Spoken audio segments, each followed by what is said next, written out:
Welcome to English Myths Explained, because some of the most common rules in English and English education were invented, exaggerated, or simply wrong. Let's get into it.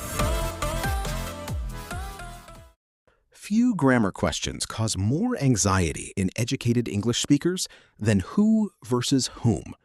Which is correct? Who did you call or whom did you call? The person who I met or the person whom I met? Today, we look at what the distinction actually is, when it still matters, and the honest truth about where it is heading. The rule is real and genuinely logical. Who is a subject pronoun.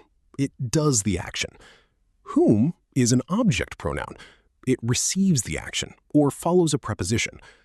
The same way you would say he called me, not him called me, you say who called, not whom called. And the same way you would say you called him, not you called he, you say whom did you call, not who did you call. The substitution test works.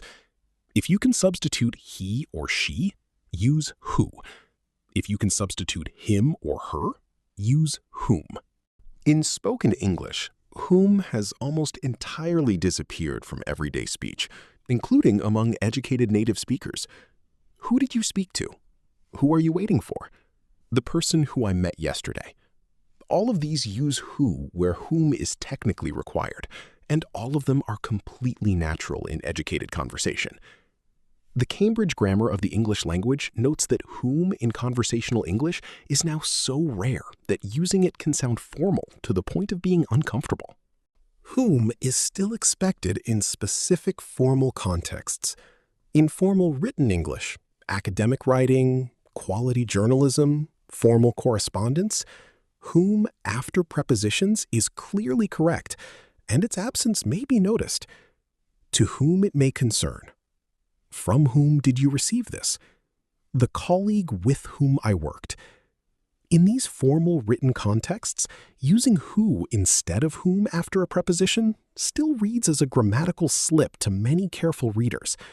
So the distinction is worth knowing, even if everyday speech has largely moved past it. The honest answer about who versus whom is this. The distinction is real, logical, and worth knowing. In formal written English and formal speech, apply it carefully. In everyday conversation and informal writing, using who throughout is completely standard, and nobody educated will correct it. The language is genuinely in transition on this point.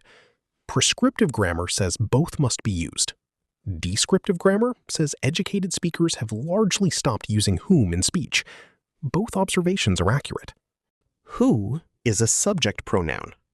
Whom is an object pronoun. The substitution test. He or she means who.